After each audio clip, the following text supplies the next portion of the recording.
Nah, seperti yang kalian tahu, kalau kulit gua kan berminyak ya, dan salah satu cara gua untuk mengantisipasi supaya nggak jadi makin berminyak, nggak jadi kusam setelah berjam-jam pakai sunscreen, itu ada 3 hal yang mesti diperhatiin. Jadi kalau pagi itu, make sure aja kita pakai berbagai produk skincare yang punya manfaat oil control untuk bantu kendalikan produksi minyak berlebih di kulit. Kalau gua di pagi hari itu nggak butuh double cleansing, jadi bisa langsung aja pakai facial wash yang ada oil controlnya yang bisa bantu untuk menyerap excess oil dari kulit kita gitu. Dan gue lagi demen banget sama yang punyanya Kiehl's ini, yang UFO Ultra Facial Oil Free Cleanser, yang baru aja kemarin gue repurchase pas di eventnya yang di Senayan City.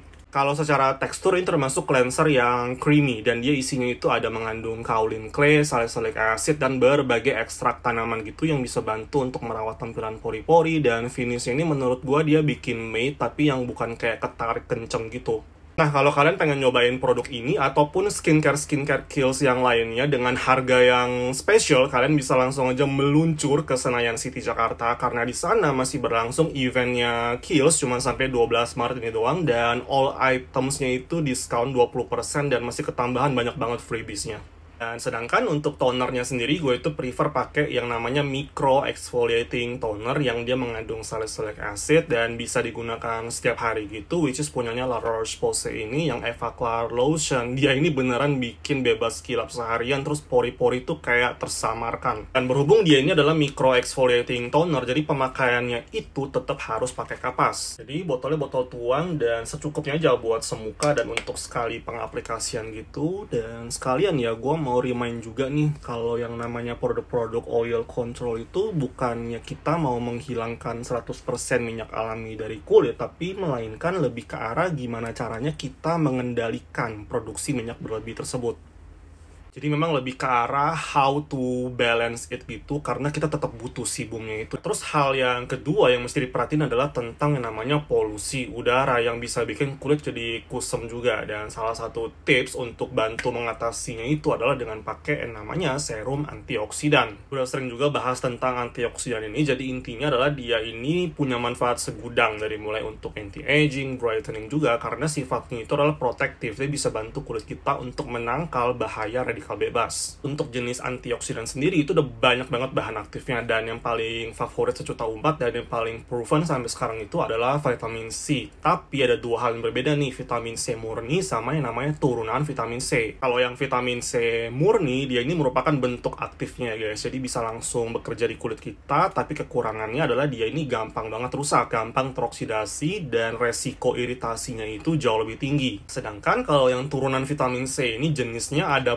banyak banget, dan cara kerjanya adalah dia mesti berhasil dulu nih terkonversi menjadi vitamin C murni, baru bisa aktif bekerja di kulit kita. Tapi dari situ plusnya adalah dia ini sifatnya lebih stabil, lebih nggak gampang rusak, dan resiko iritasinya lebih rendah. Nah, dari sekian banyak turunan vitamin C, ada satu turunan vitamin C yang lagi hits, lagi populer banget, karena diklaim hasilnya itu jauh lebih menjanjikan, cara kerjanya lebih powerful lagi, yaitu tetrahexyldecyl ascorbate atau disingkat sebagai THDA. Jadi THDA ini dipakai di Potency Power Serumnya Bio Beauty Lab ini, yang gue yakin kalian udah familiar banget karena udah sering gue mention bahkan dari sejak akhir tahun kemarin. Udah masuk botol gue yang kedua, dan kalau misalkan kalian masih 50-50 dengan serum dengan kandungan vitamin C, kalian bisa coba trial dulu dengan ukurannya yang lebih kecil 15 ml, dan botolnya juga airless pump kok. Buat gue sampai sekarang ini masih menjadi serum antioksidan lokal yang paling kenceng, karena di dalamnya selain mengandung turunan vitamin C berupa 8%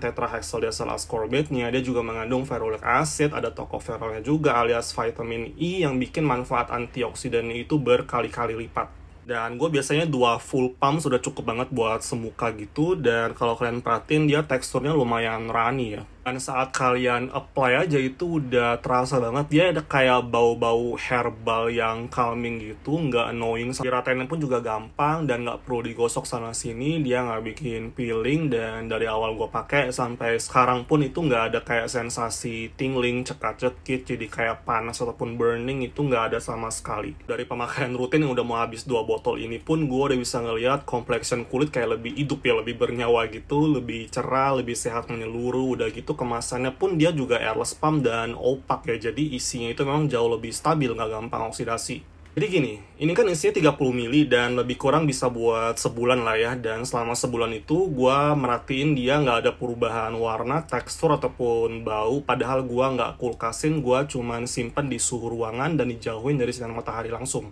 Mungkin masih banyak yang penasaran, jadi serum antioksidan itu sebenarnya bisa nggak sih dipakai di malam hari juga? Nah, jawabannya itu ya bisa banget. Tapi kan biasanya tuh kita-kita nih kalau di malam hari pakainya adalah retinoids. Sedangkan kalau di pagi harinya itu kan lebih beneficial, ya artinya si serumnya ini bisa kolaborasi dengan sunscreen kita supaya bisa ngasih double protection dari UV sama dari radikal bebas. So, overall kalau kalian lagi ngincar serum antioksidan yang manfaatnya itu lebih joss untuk brightening, untuk anti-aging sekaligus, dan dia bisa buat semua jenis kulit, dan dia nggak perlu pakai was-was juga pemakaiannya, ini beneran recommended sih. Akhir untuk sunscreennya sendiri, sama halnya dengan skincare kategori lainnya, harus pilih sesuai dengan jenis kulit. Jangan sampai kulit berminyak pakai sunscreen yang buat kulit kering, itu bakalan jadi benyek, makin berminyak, dan akhirnya juga kusam. Nah, sebenarnya gue tuh punya 2 sunscreen terbarunya Biore yang kemarin beli waktu ke Jepang, cuman gue belum sempet pakai. Mungkin next week kita akan spill sedikit nih first impressionnya.